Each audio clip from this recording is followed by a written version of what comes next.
napakalaking Christmas bonus kung sakaling man. Kasi nandyan sila Ate V, nandyan sila Acel, Julia, ang daming mauusay. And nung nakita ko yung latag ng mga trailers nila, ang titindi din ng mga bata, oh.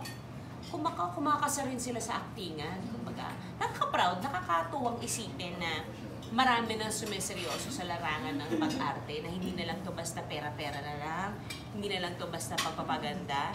And I'm happy na nire-respeto nila itong trabaho ko bilang pagiging isang artista. Kasi, yes, it's very glamorous, but it's tedious. At dami kong English na ba? Spell nga! Spell nga! Naging wine, masaspell ko yan. Dahil pa first time mo napanood nung Oo. So, kamusta? Ano exactly na naramdaman? Alam mo, hindi talaga ako magandang gauge ng pelikulang ginagawa ko. Totoo yan, bawat pelikulang ginagawa ko, feeling ko... Oo nga, spell, tita. Gauge. Oo nga, no? G-A-U-G-E. Wala pang wine niya. Wala pa. Paano pa? Matcha pa lang yan. Hindi talaga ako, hindi talaga ako na kakampante sa trabahong ginagawa ko. Sa bawat pelikula ng ginawa ko, even from years ago, parang feeling ko pwedeng ginalingan ko pa dito, dito parang medyo mas okay siguro kung ito yung nuance na naisip ko, dapat yun na pala yung ginawa ko. Hindi lang ako bilib siguro sa akin sarili pagdating sa trabaho kasi... Totoo ba? Oo, and I think that's a good thing kasi hindi ka kumakampante sa sarili mong trabaho. Kumbaga, palagi kang on your toes when it comes to whatever part of the job or kung ano man yung role na binigay sa'yo. Kumbaga, bitin ka pa doon? Pwede mo may kulang pa? Actually, nakakapit lang ako sa pag sinabi ni Direk Chito na, okay, change setup. Okay, sige, tama yung ginawa. Kasi hindi ka naman bibitawan ni Direk Chito sa eksena kung hindi siya happy sa trabahong ginawa mo eh. So para magsabi siya na, okay, moving on. Pero pagka kailangan pang puliduhin, sasabihin naman talaga niya, imamic pa niya. So ikaw, nung napanood mo na, hindi ka ganun ka-happy? Kasi nga ako yun.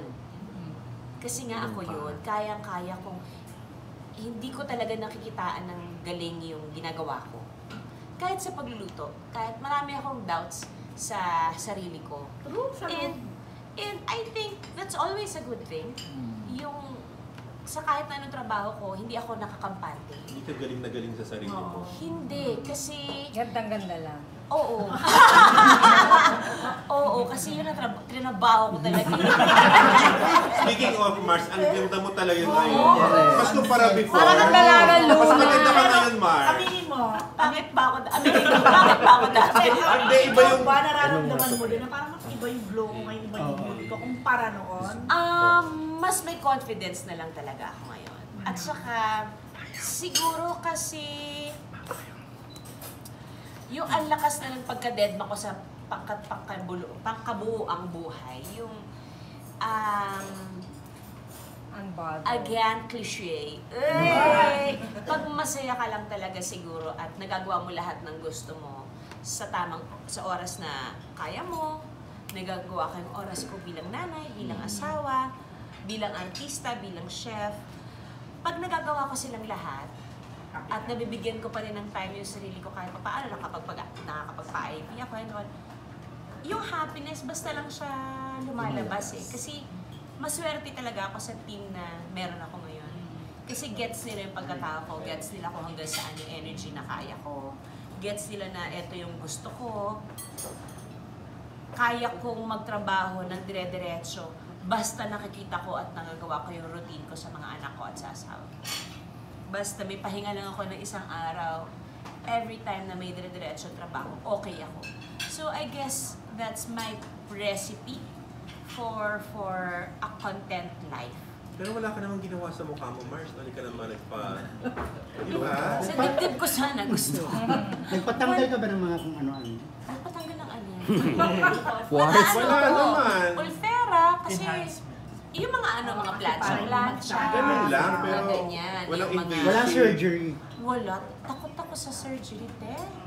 Ang pinaka-surgery ko na lang, yun na cesarean ako. But, you know, then again, akin na nga yung matcha. Nakakasaya to.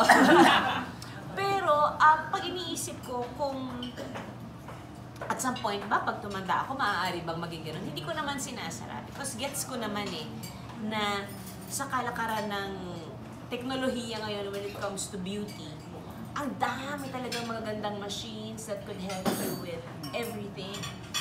Malaking factor that I have sila Dr. Ivy kasi sila talaga yung nagsasabi sa akin na, okay, if you want it pressure, ganyan.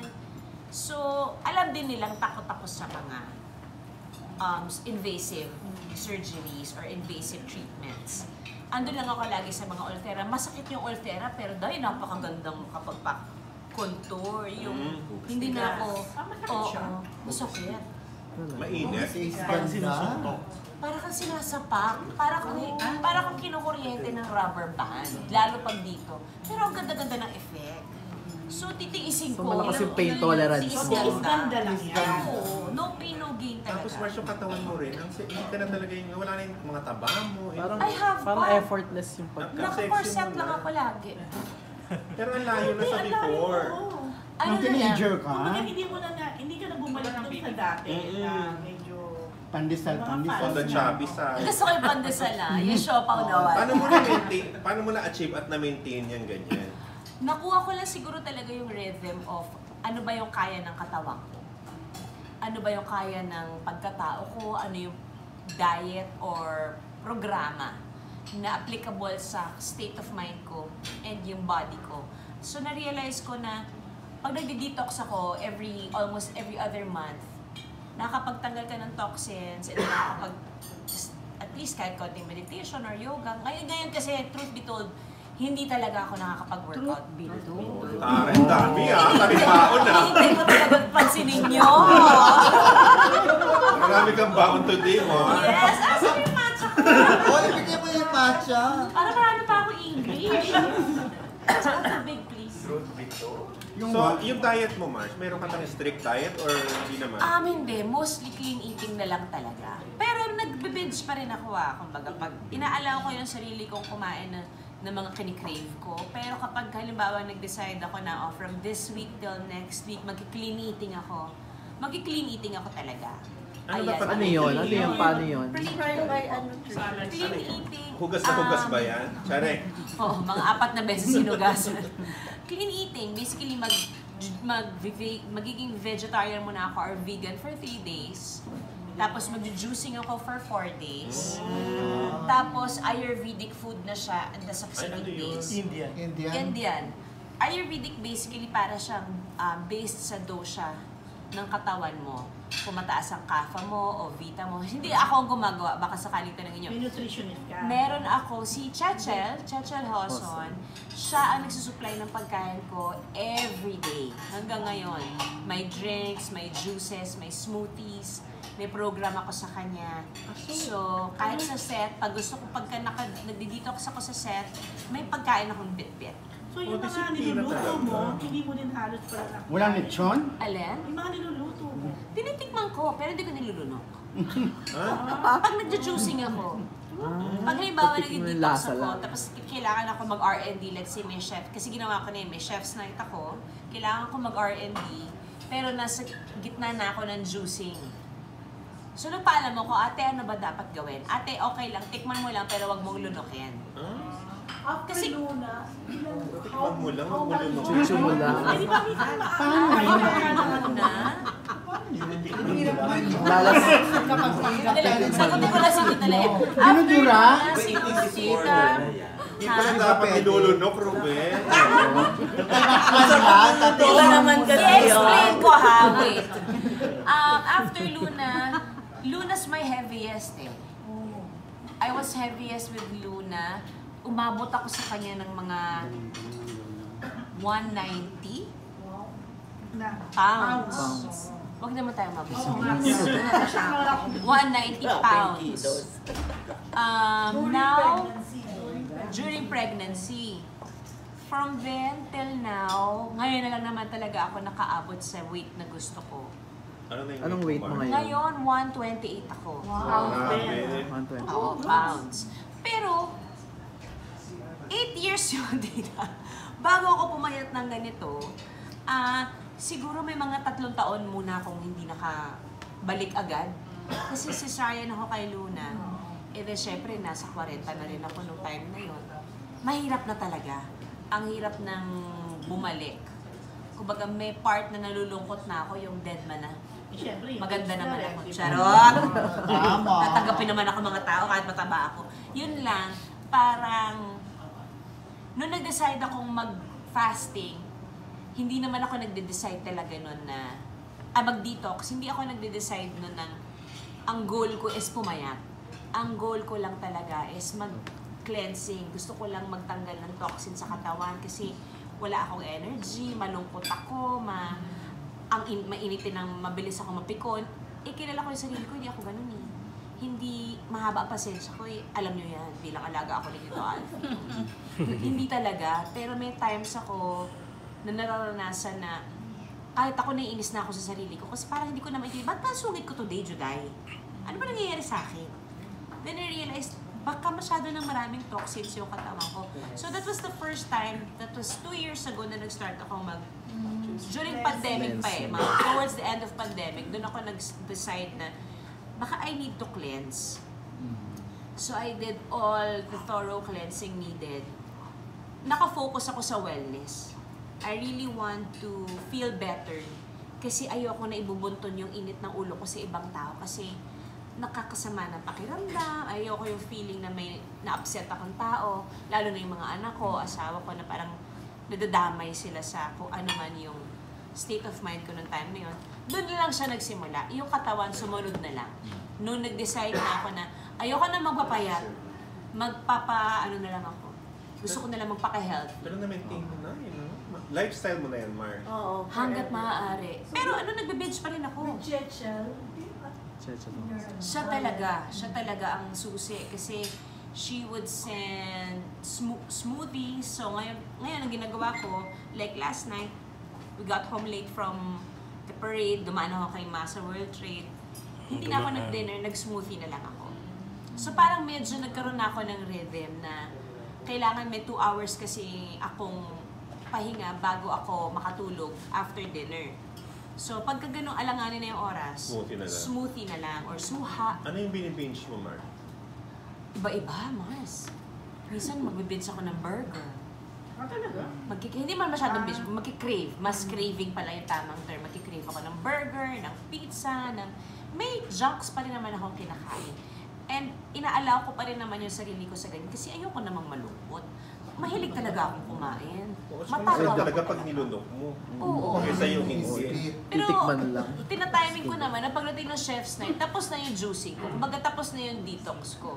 Kailangan lang sagrado yung time na yun para ma-achieve ko yung goal na mas maganda ang energy ko at mas naglalast yung energy ko throughout the months na magtatrabaho ako. Tapos sabay kayo ni Ray nag-workout, di ba? Mas masipag si Ryan mag-workout. Sumasabay lang ako sa kanya. Tuloy sila ako, si Ryan din ba? Ano? Nagka-diet din ba si Ray? Si Ray, napakadisiplinado niyan. Mag-uumad yan, 1 meal a day. Ano naman yung fasting? Yung One meal a day. mag-fasting siya. One meal a day. Mag-intermittent fast siya for 16 hours. Tapos mag-1 meal a day siya. Tapos may workout pa siya every other day. Ang tindi ng disiplina ni Ryan talaga. Kumbaga, yung workout, nahahatak niya ako. Kasi may equipment kami sa bahay eh. Talagang ako na lang naman ang kulang. Ako na lang talaga. Kumbaga, kung nakakapagsilita tayo equipment sa bahay, malamang ang dami ko ng mura. Bakla, tamad-tamad ka. Ginagamit niya. Oo, talagang ginagamit niya. Ako kasi ginagamit ko lang yung pagpaparoon ako ng documentary tungkol sa health and fitness. Kinabukasan magta-treadmill ako. Kasi inaapektuhan ako eh. Bigyan mo ako ng 1 linggo, hindi na uli yan mag-work. So Marcia, hindi ka nag-Ozempic, mga ganon? Hindi pa uli. I mean, sobrang, though I tried yung kay Dr. Ivy. And sobra talaga siyang nag-workout. Ozempic to. No, it's different. Mas pang ano siya, mas pang maintain lang. Pero injectable din po siya. Injectable din siya, pero yung kay doktora kasi, I tried that 2 years ago pa. And then, noong nagsisimula ako mag-detox, sinubukan ko siya. And then, ano siya, okay naman. Pang-maintenance talaga siya for losing weight. And then, nakuha ko na yung rhythm. Hindi na kailangan. Hindi na. Kumbaga, ito yung Mas healthy times yung na, ganyan. ito yung mga times na kailangan mo lang ng pang-jumpstart. Tapos pag nakuha mo na yung rhythm, bitaw ka na. Diba? Ang dami ng paraan ngayon to lose weight. It's really up to you na lang kung ano yung pagdedesisyonan mo paraan o sistema na kaya ng katawan So mo. naniniwala ka, Mars, na you look your best now? Yes, I No? do. Yes, I do. Siguro kasi I'm at my happiest also. At ito na yung pinaka contentong stage ng buhay ko. Kumbaga, sobrang grateful ko talaga. Grabe. Sobrang yaman mo na. di ba? Hindi dahil. Pero Hindi Juday, dahil para nasa masabi Pilipinas. mo yan. ano mo, para masabi mo yan na kumbaga, you're contented, you're at the happiest. Diba, hindi lahat na-achieve yan eh. Paano ko ba narating to? Hindi ko rin alam, Mars eh. Siguro, ano din. Nag-sacrifice ka rin. Meron din. Marami ka rin talagang matututunan. Maraming kailangang i-let go. Marami ka rin pains na pagdadaanan. And realizations din. Hanggang sa marating mo na yung satisfaction na, or contentment na hindi mo rin talaga alam na, ay, ito na pala yung contentment na hinahanap Hindi ka na ko. naghahanap. So ngayon wala ka nang hinahanap. Ang dasal ko na lang talaga ngayon gabi-gabi is, of course, our kids to have a better future. Yung magkaroon sila ng mas matinding, malaking chance for a better life. Magkaroon sila ng options in life. Makita naming mag-asawa kung ano yung profession nila pag matatanda na sila. Yun na yun eh. Yung trabaho ngayon, basically, it's really for them. And yung pag-arte, ibinibigay ng asawa ko sa akin kasi alam naman niya may mga moments na may miss ko umarte. So, hindi siya kailangan pag-usapan dahil hindi naman yan problema to begin with. Ikaw, confident ka na rin, like sa buhay may asawa, di ba? Ano ka na, confident ka na solid na kami. Kasi ngayon, minsan ikasasyak na lang na iba, ay, Parang sa pundasyon naman ng pagkakaroon ng asawa, maraming pwedeng mangyari ng blindsided ka. Pwedeng, ngayon okay na okay kayo, tapos sa susunod na mga buwan, may pagdadaanan kayo. Para sa akin, as long as may trust kayo sa marriage nyo, may communication kayong maayos, and you respect each other's time and pagkatao. Kung ang center ng pagmamahalan nyo ay ang isa't isa at ang Panginoon, anchored kayo properly. At saka parang feeling ko importante din na may sarili-sarili kayong ginagawa on the side. Kasi hindi naman pwede rin talaga na kayo lang palagi everyday yun, diba? Kasi nagkakilala naman kayo nang hindi pa kayo magkasama. And you're okay with that. So parang, I'm okay to gawin mo yung trip mo, gawin ko yung trip ko. At the end of the day, tayo pa rin. Basta may faith kayo sa isa't isa. At saka yung marriage nyo naman, talagang anchored sa isa't isa. Parang, What was the worst that is based a lot. Well, Sa marriage? ito parang, di ba sa pagkakaroon naman sa pagkakaroon ng issue, sa pagiging mag-asawa, walang maliit o malaking issue. Ang issue ay issue. So, maaaring miscommunication or ano, lahat yun para sa akin mabigat. Para siyang sakit ng ipin na dumidiretso sa ulo, tapos kakalat sa katawan. Hindi ka makapag-isip, hindi ka makafunction. Kumbaga ngayon, siguro pareho na talaga kami nag-mature. We're able to talk about things properly, nang hindi na nagtataasan ng boses. We value each other's emotions. Kumbaga, hindi nga kami yung mag-asawa na hindi tayo matutulog nang hindi natin to naaayos. After you do that, Hindi po kami ganun. Matutulog kayo na hindi ayos. Pwede.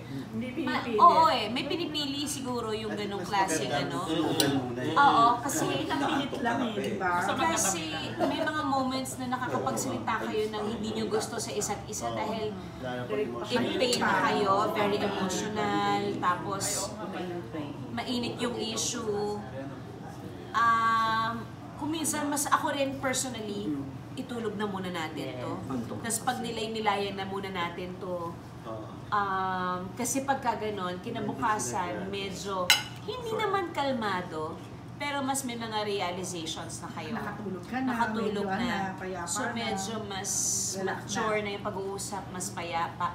May mga moments na tataas yung conversation, tapos kakalma uli. Hanggang sa dumating kami sa point na, okay, ito na. May ganun eh. Hindi applicable para sa lahat yung. Though I know ina-advise ng maraming tao yan na huwag kayong matutulog ng may issue. Sinubukan naman namin. Puyat kami. Puyat na puyat Hindi kami. makatulog. Hindi talaga kami natutulog. Lalo hindi malinaw ang Hindi isip. talaga kami nagkakaintindihan. Kasi pareho na mainit ang ulo namin. Pero pareho tabi na naman kami- kayo matulog pag may ano. Tabi, magkatalikod lang. Pero how about yung ano, yung, kasi sa showbiz, di ba, parang daming like, loyalty, fidelity, parang yun yung laging issue. Kayo parang, ano ba mabibigay mo na parang practical tips lang how to stay loyal or faithful to your partner?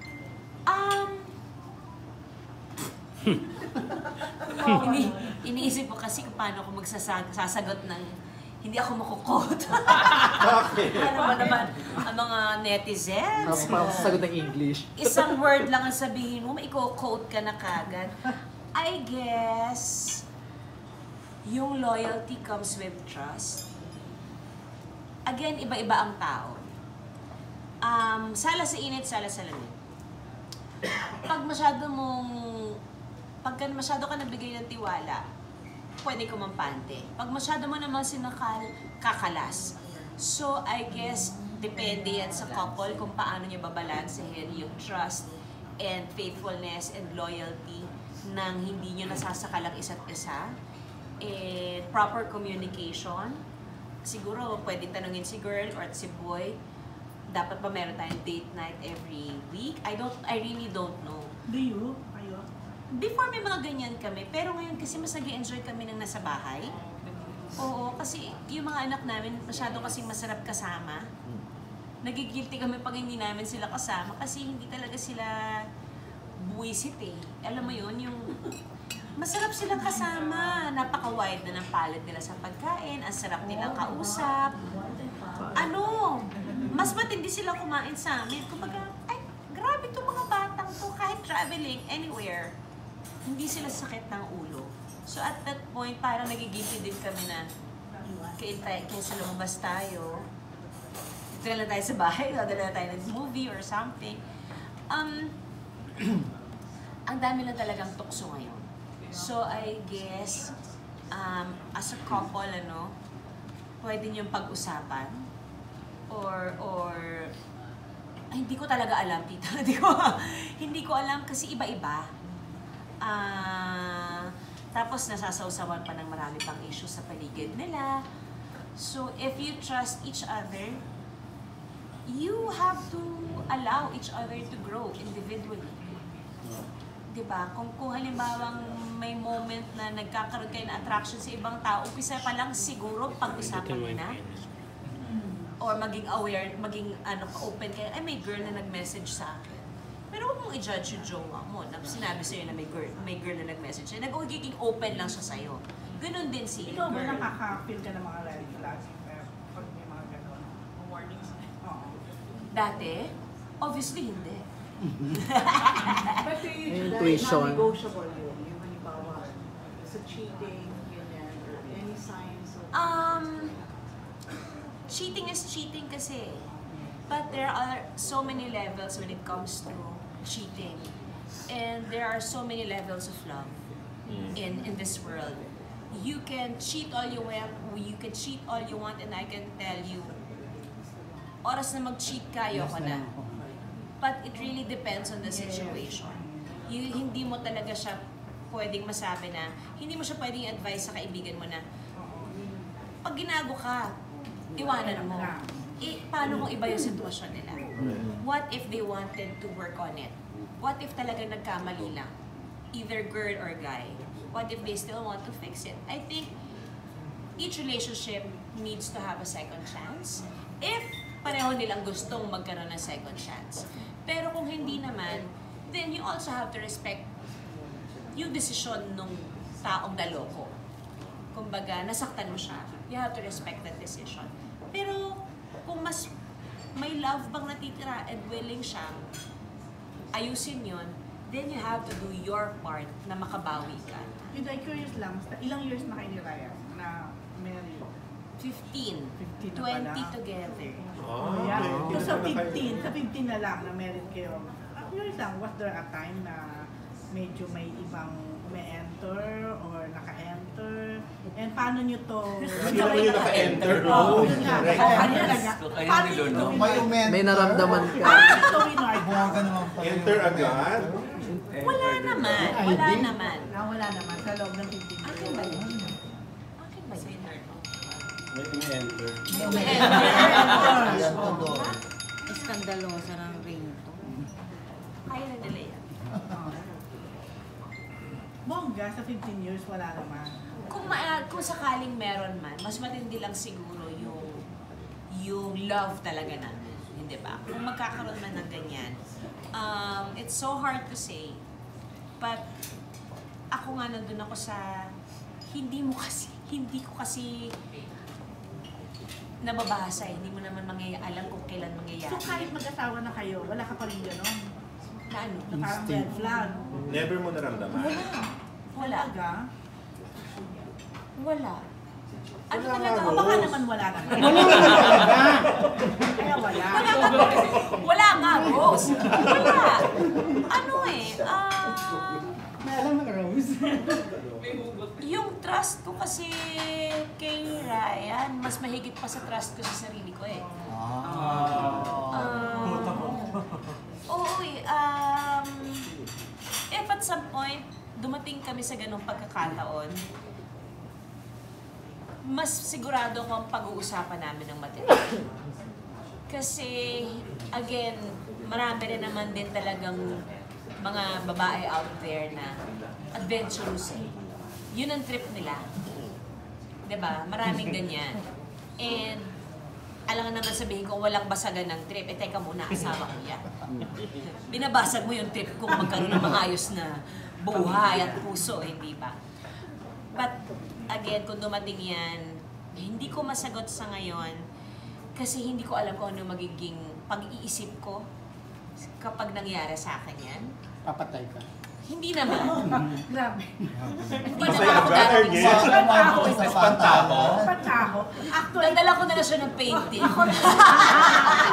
so parang medyo may resemblance din pala sa'yo yung character mo sa Espantao pag Ay, napakasakit. nakipagrelasyon ka.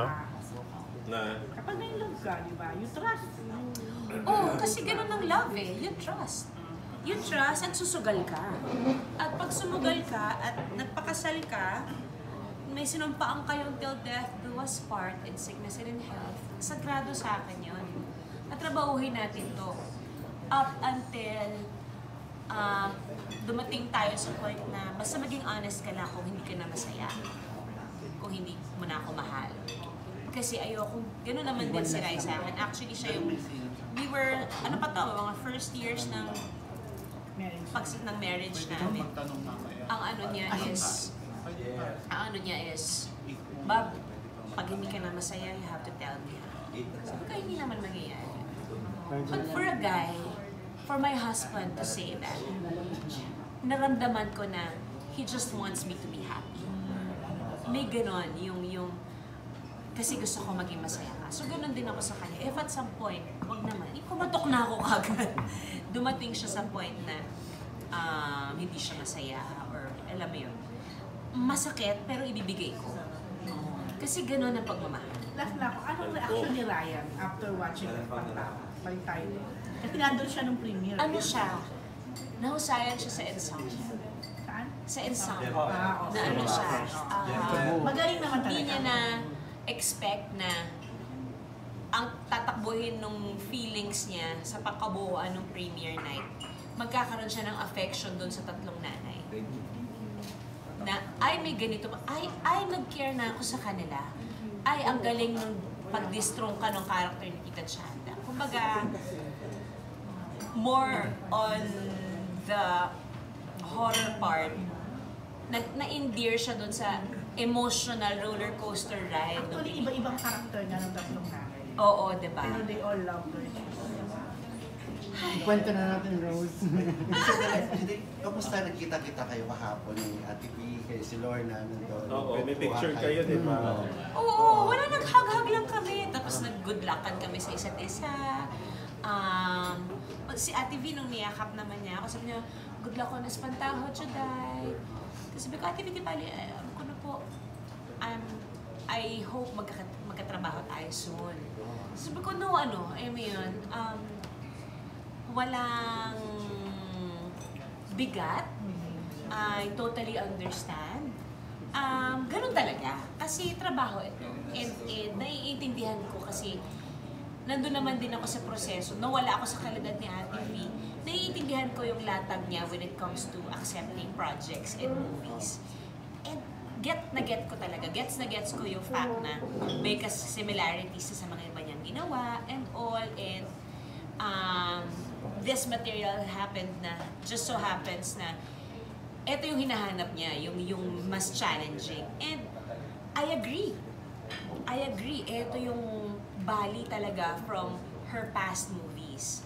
At nire-respeto ko siya sa part na yun. Chikahan sila ni Lorna rin.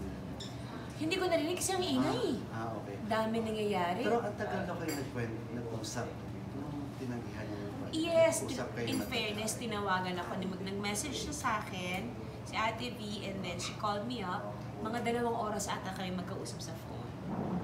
She was very apologetic. Hindi niya nga, sabi ko nga, Ate, hindi niyo po kailangan mag-explain. Hindi po talaga, naiintindihan ko naman. But, syempre, nilatag ko na ito po yung story, ganyan. But then again, at the end of the day, nandun naman ako sa, at least she considered it.